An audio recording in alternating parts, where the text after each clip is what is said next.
মুসলিমের জীবনে কোনো বিপর্যয় আসলে সে তখন কিভাবে তার সামনে দাঁড়াবে, তার নিয়তিতে লেখা এই বিপর্যয়কে সে কিভাবে মোকাবেলা করবে? এ ব্যাপারে আগেও বলেছি, যখন একজন মানুষের জীবনে কোনো বিপর্যয় এসে হাজির হয়, সেটা হয় একটা পরীক্ষা, নয়তো একটা শাস্তি। যদি এটা হয় শাস্তি, একথা আছে সূরা হুদ অধ্যায় 11 আয়াত 82, আল্লাহ সুবহানাহু ওয়া তাআলা দুই জনপদকে উল্টে দিয়েছিলেন, কওমে লূত, এবং তাদের উপর ক্রমাগত প্রস্তর কঙ্কর বর্ষণ করেছিলেন। তার মানে এটা ছিল শাস্তি। যদি শাস্তি হয়ে থাকে তাহলে সেই লোক আল্লাহ তাআলার কাছে ক্ষমা প্রার্থনা করবে এবং তওবা করবে। সেই খারাপ কাজ করা তখনই বন্ধ করবে, পাপ থেকে বিরত থাকবে, প্রতিজ্ঞা করবে যে আর কখনো করবে না। যদি ক্ষতিটা পূরণ করা যায় তাহলে সে চেষ্টা করবে আর আল্লাহর কাছে ক্ষমা চাইবে। যদি এটা হয় একটা পরীক্ষা, আল্লাহ কোরআনে বলেছেন সূরা বাকারা অধ্যায় নম্বর 2 আয়াত নম্বর 155 যে নিশ্চয়ই তোমাদের পরীক্ষা করব কিছু ভয় এবং ক্ষুধা দিয়ে এবং ধন সম্পদ, জীবন আর ফল ও ফসলের ক্ষয়ক্ষতি দিয়ে, এবং শুভ সংবাদ দাও তাদেরকে যারা ধৈর্যশীল ও অধ্যবসায়ী। এরপর পবিত্র কোরআনে আছে সূরা বাকারা অধ্যায় নম্বর 2 আয়াত 156 বিপদে পড়লে তারা বলে ইন্না লিল্লাহি ওয়া ইন্না ইলাইহি রাজিউন, আমরা তার কাছ থেকে এসেছি, তার কাছে ফিরে যাব। এখানে তাদের কথা বলা হয়েছে যারা বিশ্বাসী। যদি কোনো রকম বিপর্যয় আসে, যদি সে ভুল করে অথবা যদি সে কোনো পাপ কাজ করে, তাহলে তওবা করবে আর ক্ষমা প্রার্থনা করবে। যদি পরীক্ষা হয় তাহলে সে ধৈর্য ধরে থাকবে আর সে তখন সবুর করবে আর বলবে ইন্না লিল্লাহি ওয়া ইন্না ইলাইহি রাজিউন। যেমন ধরেন একজন লোক হয়তো মারা গেল অথবা সে অসুস্থ হয়ে পড়লো, তখন আমরা বলবো যেটা কোরআনে আছে ইন্না লিল্লাহি ওয়া ইন্না ইলাইহি রাজিউন, আমরা তার কাছ থেকে এসেছি, তার কাছে ফিরে যাব। আর পবিত্র কোরআনে সূরা তাওবা অধ্যায় নম্বর 9 আয়াত নম্বর 51 আল্লাহ যা নির্দিষ্ট করেছেন সেটা ব্যতীত আমাদের আর অন্য কিছু হবে না, আল্লাহ আমাদের রক্ষাকারী।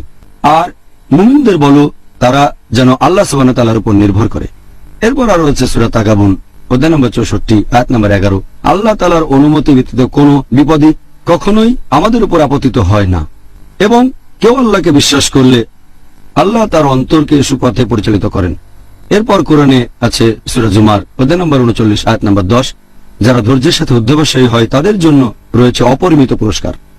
এরপর পবিত্র কোরআনে সূরা বাকারা অধ্যায় নম্বর 2 আয়াত নম্বর 153 ইয়া আইয়ুহাল্লাযীনা আমানু ইসতাঈনু বিস-সাবরি ওয়াস-সালাহ ইন্নাল্লাহা মা'আস-সাবিরিন, হে মুমিনগণ, আল্লাহর সাহায্য প্রার্থনা করো ধৈর্য, অধ্যবসায় ও নামাজের মাধ্যমে। নিশ্চয়ই আল্লাহ আছেন তাদের সাথে যারা ধৈর্যশীল ও অধ্যবসায়ী। তাহলে আমরা হব ধৈর্যশীল ও অধ্যবসায়ী। আরেকটা হাদিস, এটা আছে সহিহ মুসলিমে খণ্ড নম্বর 4 হাদিস নম্বর 7138 নবী মুহাম্মদ সাল্লাল্লাহু আলাইহি সাল্লাম বলেছেন, বিশ্বাসীদের কাজগুলো বেশ অদ্ভুত। যদি তার জীবনে কিছু ভালো ঘটে সে আল্লাহ তাআলাকে ধন্যবাদ জানায়, আর যদি সে বিপদে পড়ে তখন ধৈর্যশীল অধ্যবসায়ী হয়। তার জন্য পরকালে ভালো জিনিস অপেক্ষা করছে। তাহলে যদি কোন রকম বিপর্যয় আসে, যদি তার ভুল থাকে সে শুধরে নেবে, তা না হলে ধৈর্যের সাথে অধ্যবসায়ী হবে। কারণ আল্লাহ বলেছেন তোমরা সাহায্য প্রার্থনা করো আল্লাহ সুবহানাহু ওয়া তাআলার ধৈর্য অধ্যবসায় নামাজের মাধ্যমে। নিশ্চয়ই আল্লাহ তাদের সাথে আছেন যারা ধৈর্যশীল অধ্যবসায়ী। পবিত্র কোরআনে দেয়া আছে সূরা বাকারার 216 নম্বর আয়াতে উল্লেখ করা হয়েছে, বলা হয়েছে এটা হতে পারে তোমরা যেটা অপছন্দ করো সেটা তোমাদের জন্য কল্যাণকর, আর যেটা পছন্দ করা সেটা অকল্যাণকর। আল্লাহ সবকিছু জানেন আর তোমরা জানো না। আল্লাহ পবিত্র কোরআনে বলছেন এটা সম্ভব, তোমরা যেটা অপছন্দ করো সেটাই কল্যাণকর আর যেটা পছন্দ করো সেটা অকল্যাণকর। যেমন ধরুন একজন খুবই ধার্মিক লোক, সে আল্লাহ সুবহানাহু ওয়া তাআলার কাছে দোয়া করলো যে আমাকে একটা মোটরসাইকেল দাও আল্লাহ, তাতে আমার যাতায়াত সুবিধা হবে। আর আল্লাহ সেই দোয়া কবুল করলেন না। আপনি হয়তো বলবেন সে খুব ভালো লোক ছিল, সে খুব ধার্মিক লোক, তার দোয়া কেন কবুল হলো না? আল্লাহ সুবহানাহু ওয়া তাআলা জানেন যদি লোকটার মোটরসাইকেল থাকে সে অ্যাক্সিডেন্ট করতে পারে আর পঙ্গু হয়ে যেতে পারে।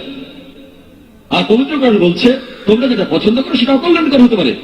আল্লাহ জানেন আর তোমরা জানো না। এবার খুব ধনী একজন ব্যবসায়ী, তিনি তখন লন্ডনের ফ্লাইট ধরার জন্য এয়ারপোর্টে যাচ্ছিলেন একটা চুক্তি করার জন্য, যে চুক্তিটা করলে তার লাভ হবে 100 কোটি রুপি। যখন তিনি এয়ারপোর্টের দিকে যাচ্ছিলেন, দুর্ভাগ্যজনক ভাবে রাস্তায় খুব বড় একটা ট্রাফিক জ্যাম ছিল আর তিনি সময় মতো এয়ারপোর্টে পৌঁছাতে পারলেন না। তিনি যখন এয়ারপোর্টে পৌঁছলেন ততক্ষণে সেই ফ্লাইটটা রওনা দিয়েছে, তিনি ফ্লাইট মিস করলেন। তিনি তখন মন খারাপ করে বললেন এটা আমার জীবনের সবচেয়ে একটা বাজে ঘটনা।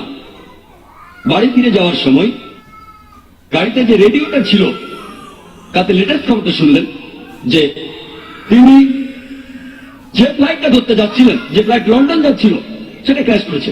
আর সেই প্লেনে যতজন যাত্রী ছিল তারা সবাই মারা গেছে। তখন সে ব্যবসায়ী বললেন, এই ঘটনাটা হলো আমার জীবনের শ্রেষ্ঠ একটা ঘটনা। কিছুক্ষণ আগেই তিনি ট্রাফিক জ্যামকে অভিশাপ দিচ্ছিলেন, কারণ ট্রাফিক জ্যামের কারণে তার 100 কোটি রুপি ক্ষতি হয়েছে। এই ঘটনার কিছুক্ষণ পরে সে ট্রাফিক জ্যামকে তিনি ধন্যবাদ জানালেন, কারণ এটাই তার জীবন বেঁচেছে। আর পবিত্র কোরআন বলছে, যেটা তুমি অপছন্দ করো সেটাই কল্যাণকর হতে পারে। আল্লাহ জানেন আর তোমরা জানো না। আল্লাহ জানেন সেই ব্যক্তির জীবন তার 100 কোটি রুপির চাইতে অনেক বেশি মূল্যবান। আপনি যে দোয়া করেন, অনেক সময় দেখা যায় আল্লাহ সুবহানাহু ওয়া তাআলা সেই দোয়াটা পূরণ করছেন না, তিনি সে দোয়া কবুল করেন না। আর পবিত্র কোরআনে বলা হয়েছে, সূরা শুরার 27 নম্বর আয়াতে উল্লেখ করা হয়েছে যে আল্লাহ তাআলা তার সকল বান্দাকে, যদি আল্লাহ তার সকল বান্দাকে জীবনের উপকরণে প্রাচুর্য দিতেন তাহলে তারা অবশ্যই পৃথিবীতে বিপর্যয় সৃষ্টি করত, কিন্তু আল্লাহ তার ইচ্ছে মতো পরিমাণেই নাজিল করেন এবং তিনি জানেন তিনি কি দিয়েছেন। পবিত্র কোরআনে সূরা বাকারার 186 নম্বর আয়াতে উল্লেখ করা হয়েছে যে যখন মানুষ আমার সম্পর্কে তোমাকে প্রশ্ন করবে, তাদের বলো যে আমি তাদের নিকটেই আছি, তাদের খুব কাছেই আছি, এবং আমি আমার ভৃত্যদের সব আহ্বানই শুনতে পাই। পবিত্র কোরআনে সূরা গাফিরের 60 নম্বর আয়াতে উল্লেখ আছে, তোমাদের প্রতিপালক বলেন আমাকে ডাকো, আমি তোমাদের সাড়া দেব। পবিত্র কোরআন আছে যে আল্লাহ বলছেন আমাকে ডাকো, আমি তোমাদের ডাকে সাড়া দেব। মানুষ ভাবতে পারে এই আয়াতটার কথা পূরণ হবে না যদি প্রার্থনার উত্তর না দেওয়া হয়। যদি আপনি ভালো করে দেখেন, আল্লাহ সুবহানাহু ওয়া তাআলা আপনার প্রার্থনার উত্তর দিচ্ছেন উত্তর না দেওয়ার মাধ্যমে, কারণ আল্লাহ জানেন কোনটা ভালো কোনটা খারাপ আপনার জন্য। আর কিছু মানুষ আছে যারা হয়তো বলবে, আমরা অনেক অবিশ্বাসীকে দেখেছি, অনেক অধার্মিক মানুষ যারা ভুল ঈশ্বরের উপাসনা করে আর তারা বিলাসবহুল জীবনযাপন করে। অবিশ্বাসীরা নকল ঈশ্বরের উপাসনা করে টাকার জন্য আর তারা সম্পদশালী হয়। যদিও এইসব অধার্মিক আর অবিশ্বাসী লোকেরা নকল ঈশ্বরের কাছে বিভিন্ন জিনিসে প্রার্থনা করে, আল্লাহ তাদের বস্তুগত চাহিদা পূরণ করে থাকেন, কারণ তিনি জানেন তারা যেটা প্রার্থনা করছে এতে তারা ভবিষ্যতে আরো বেশি ক্ষতিগ্রস্ত হবে।